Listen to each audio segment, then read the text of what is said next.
Bueno, doctora, compañeros, les vamos a hablar sobre el capítulo de antimicóticos. Bueno, las infecciones micóticas es muy importante estudiarlas ya que en la actualidad existen muchas infecciones sistémicas que se van a dar por hongos multiresistentes.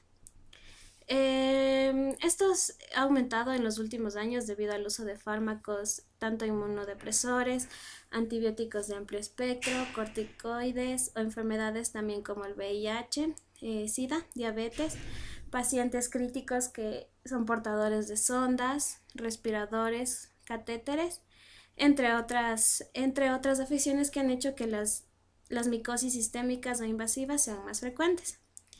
Es importante para poder entender el capítulo de antimicóticos saber la estructura tanto de la pared como de la membrana del hongo. Vamos a tener que en la membrana va a estar compuesta principalmente por un colesterol denominado ergosterol. Para la síntesis de ergosterol vamos a tener dos enzimas principales que son el escualeno epoxidasa, que va a convertir el escualeno en lanosterol, y el esterol de metilasa, que transforma el lanosterol en ergosterol. Asimismo, en la pared micótica vamos a tener manoproteínas y un componente denominado quitina. Estos van a estar unidos mediante beta-glucanos, y aquí también vamos a tener la acción de ciertas enzimas, como es el caso de la glucanosintetasa, beta-glucanosintetasa, en las cuales van a actuar los fármacos antimicóticos. Estos son blancos efectivos para estas drogas. Asimismo, vamos a tener adhesinas como las fosfolipasas, que van a mantener unida la pared fúngica con la pared celular del ser humano. Esto se ha convertido en un nuevo blanco para el desarrollo de fármacos nuevos. Dentro de la clasificación de drogas antimicóticas vamos a tener a los estabilizadores de membrana plasmática como la anfotericina y la niactina, los inhibidores de la síntesis de pared como los imidazoles, los triazoles, las dequinocandinas, inhibidores de la síntesis proteica, nucleica, la fluocitosina, inhibidores de la mitosis como la grisefulvina, y otros fármacos domiceláneos que son el tolnaptato y el ciclopirox. Ya, bueno, dentro de los estabilizadores de membrana, los dos fármacos más importantes van a ser la anfotericina B y la nistatina. Estos se van a caracterizar porque en sus moléculas van a tener una porción anfipática, que van a tener una gran porción hidrofílica, como podemos ver, los grupos OH. Y también vamos a tener un anillo macrólido. Principalmente la nistatina va a ser tópica, y su espectro de acción va a participar en lo que corresponde a las infecciones mucocutáneas por cándida. La anfotericina, en cambio, vamos a tener que se encuentra en suspensiones micelares de 50 miligramos, y también vamos a tener que se van a combinar con lípidos para su mejor absorción y disminuir la toxicidad. Dentro del mecanismo de acción y el mecanismo de resistencia, los estabilizadores de membrana van a actuar principalmente en el ergosterol.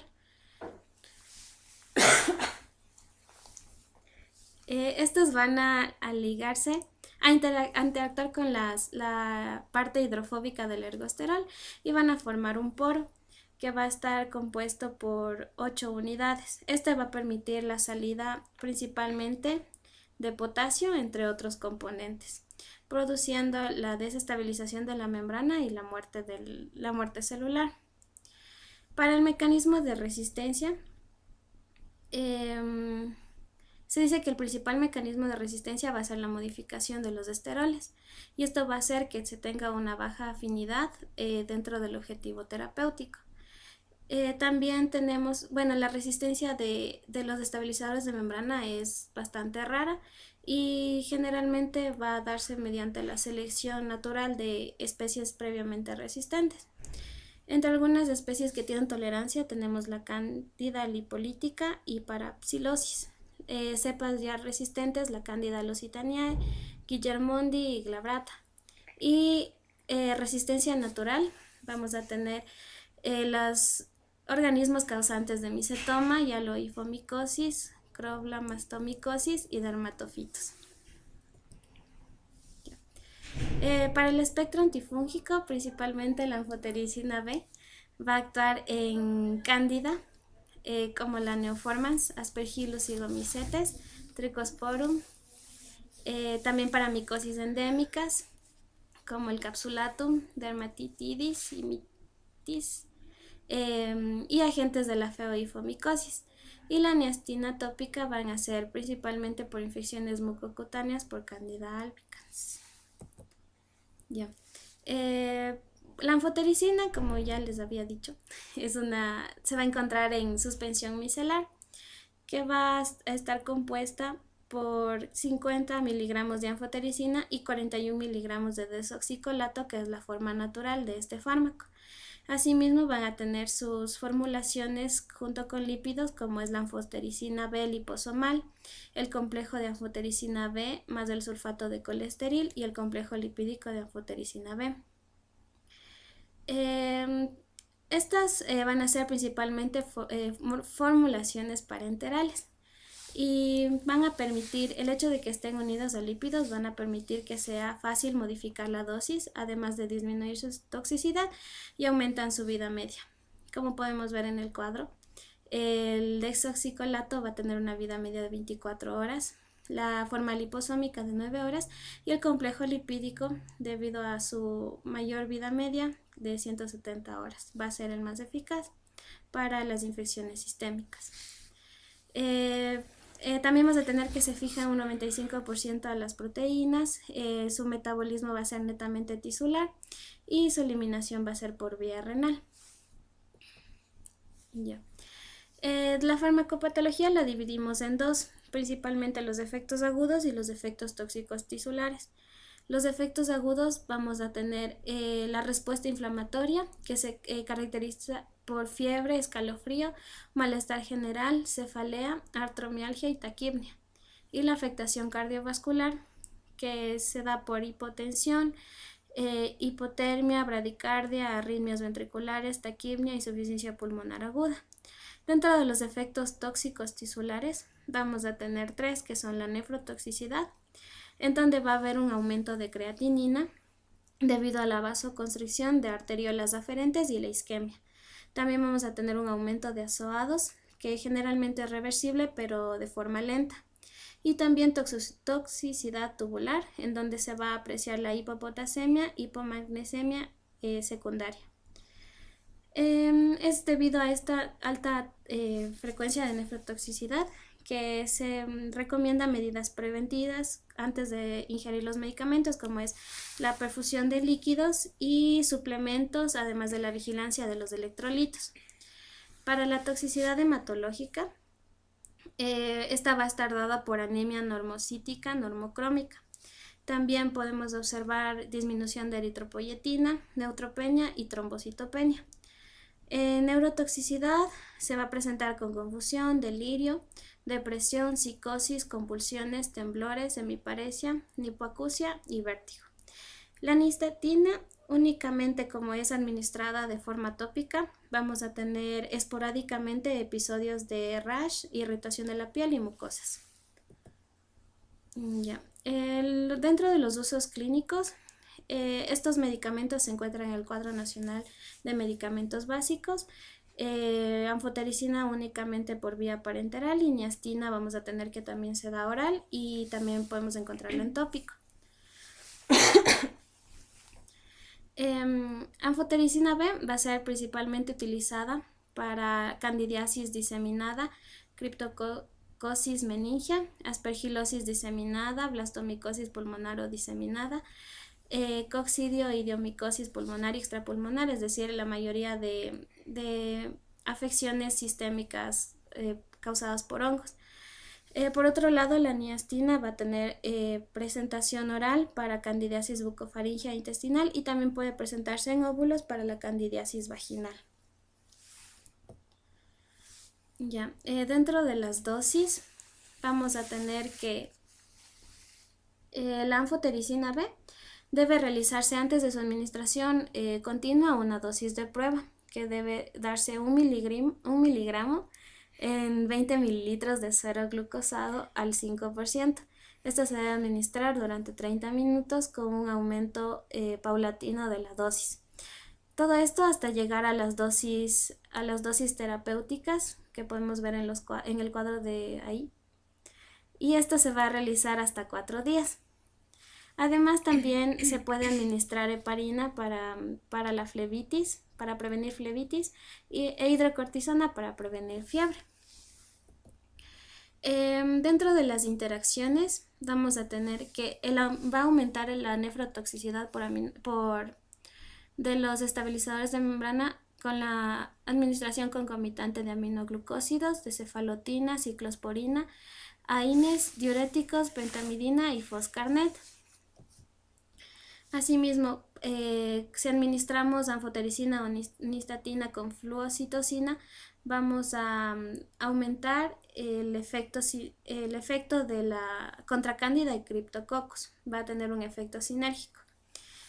Y también vamos a tener que la administración conjunta de estabilizadores de membrana con citostáticos va a aumentar la vida media de estos, al igual que la toxicidad de la digoxina.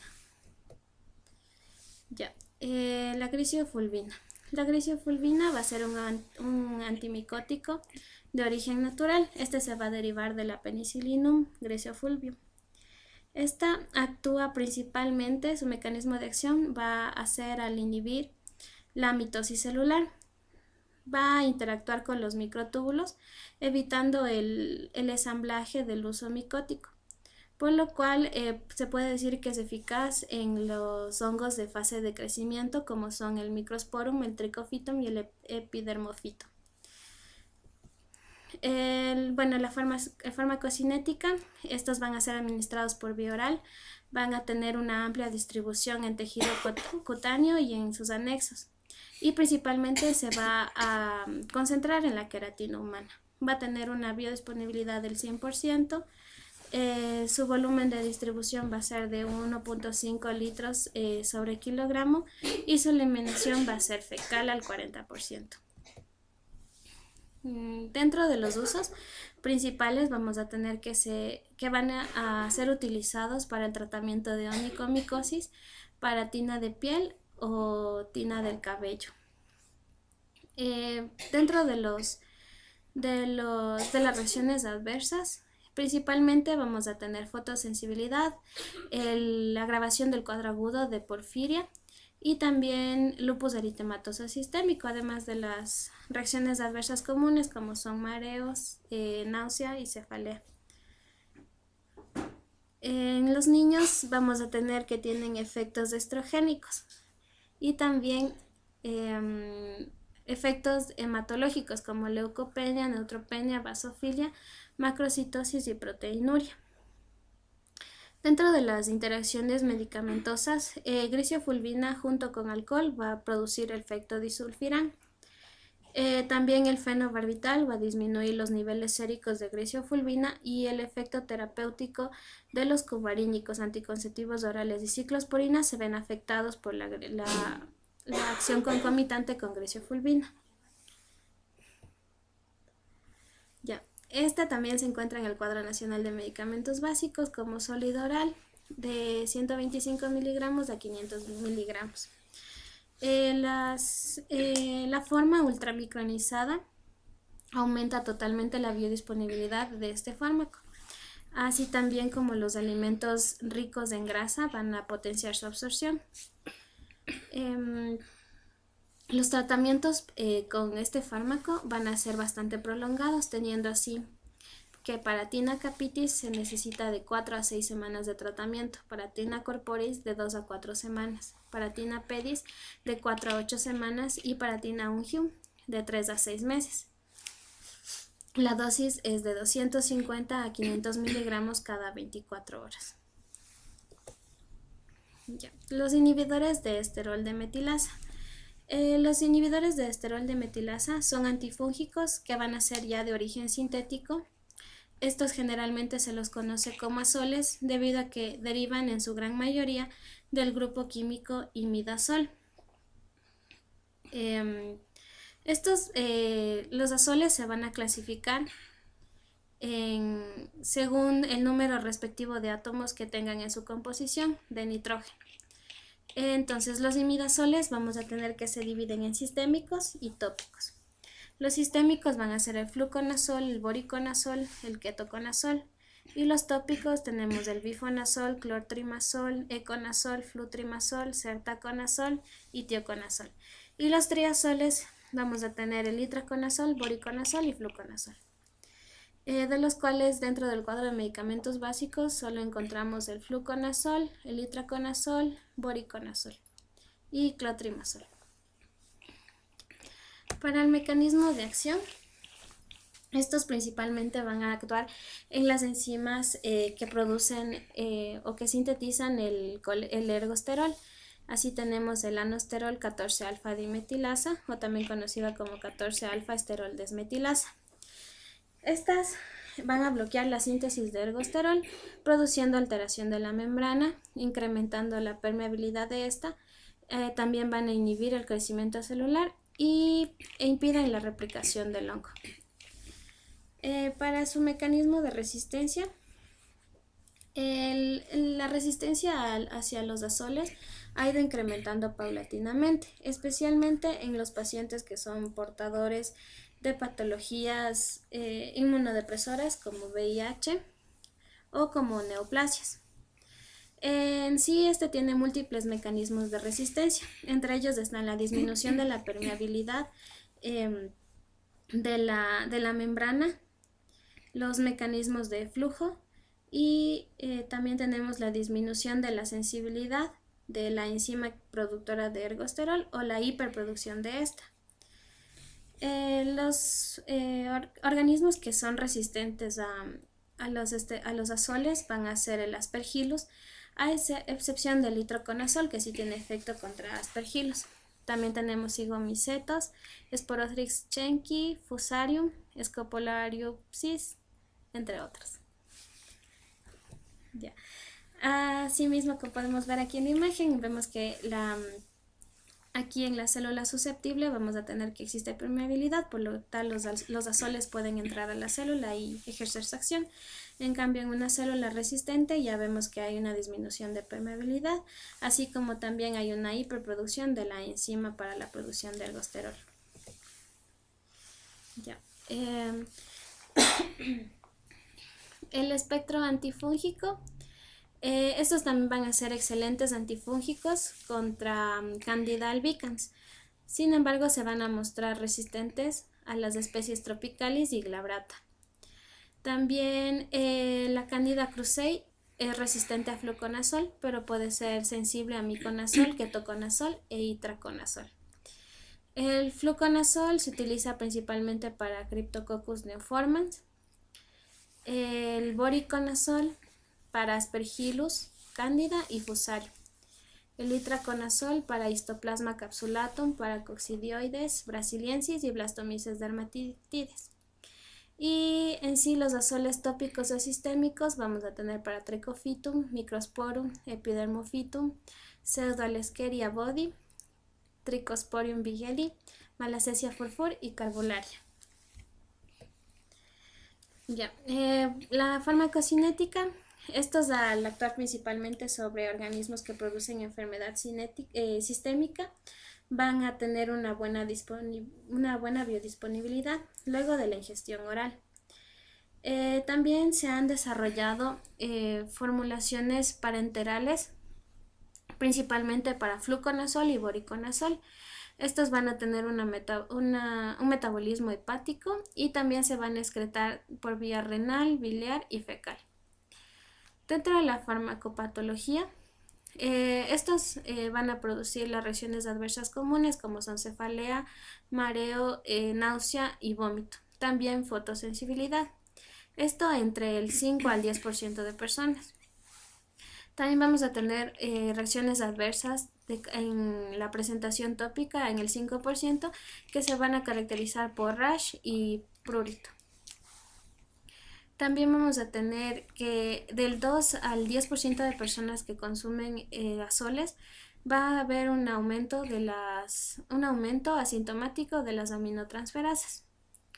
Asimismo, tenemos reacciones adversas que son específicas para determinado fármaco, teniendo así que el ketoconazol va a producir impotencia, disminución de la libido, ginecomastia e irregularidades en el ciclo menstrual.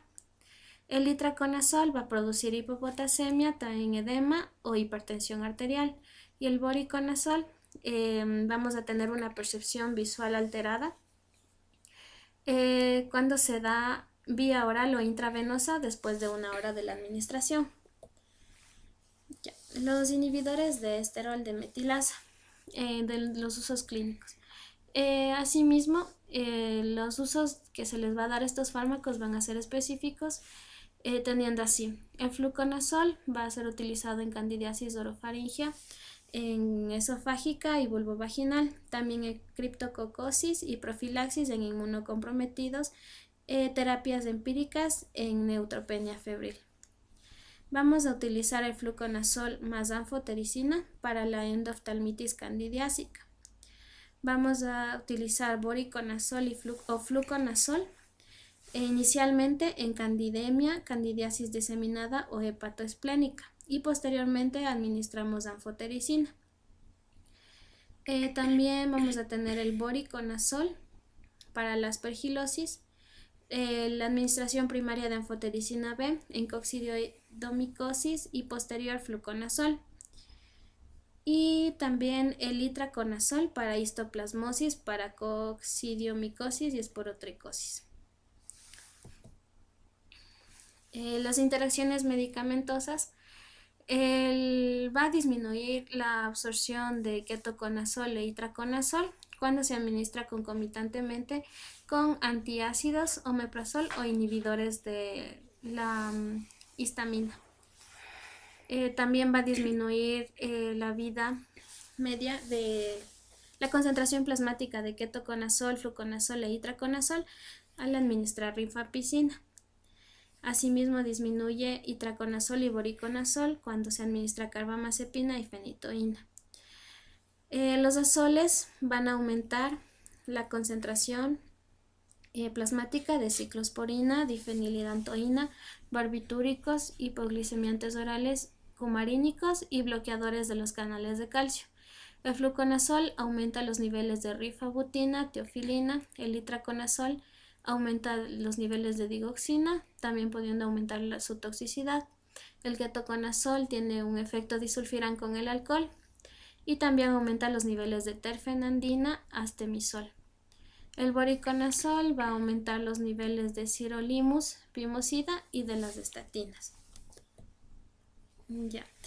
Para las dosis y vías de administración, como ya habíamos mencionado, la vía parenteral va a ser exclusiva para ketoconazol e itraconazol. Y tenemos de vía oral y parenteral el fluconazol y el voriconazol. Estos medicamentos sí se encuentran en el cuadro de medicamentos básicos. Vamos a tener en presentaciones para líquido parenteral y sólido. El miconazol, por otro lado,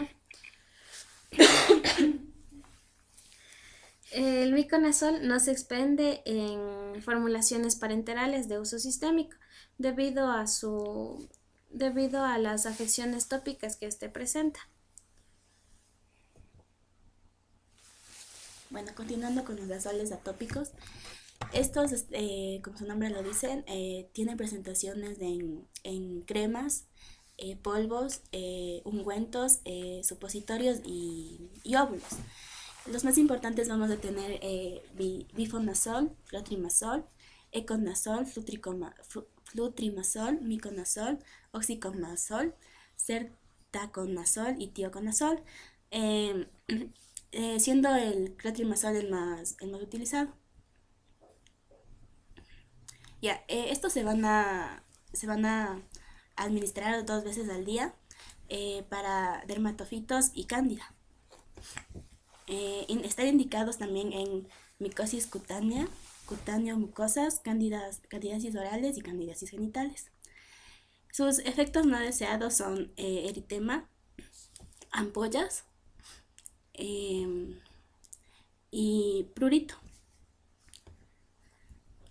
El clotrimazol se encuentra en el cuadro nacional de medicamentos y se encuentra en dos presentaciones: semisólido cutáneo y líquido cutáneo al 1%.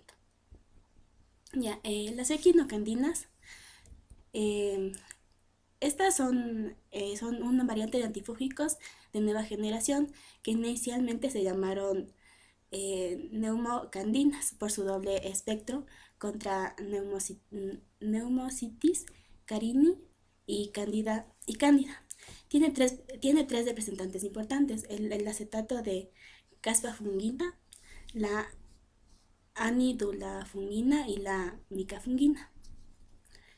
Aquí podemos ver el,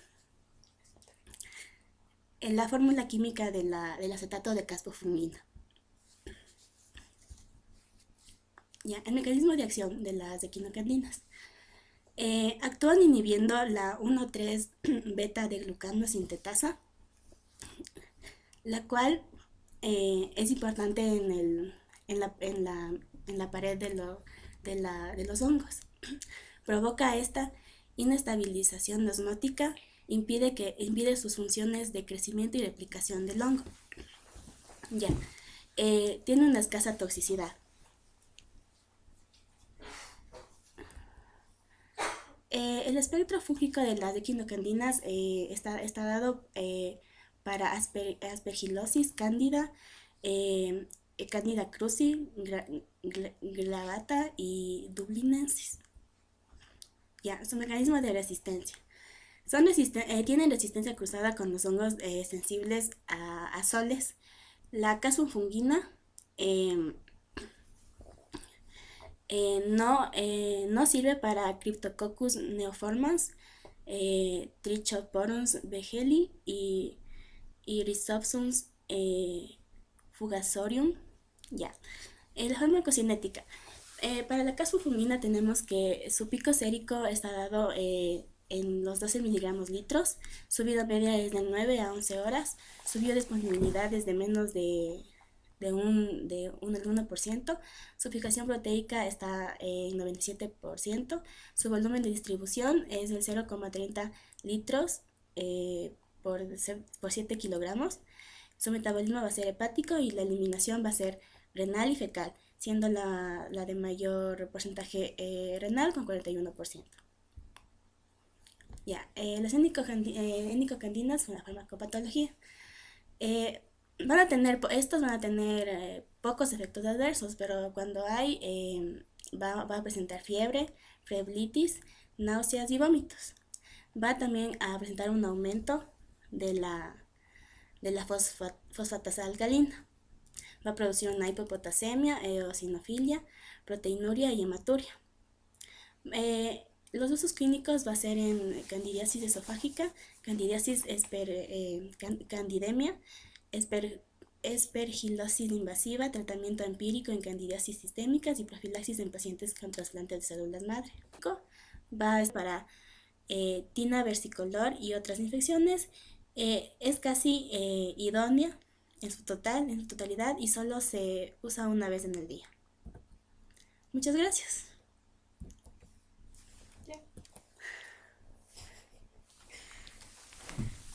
37.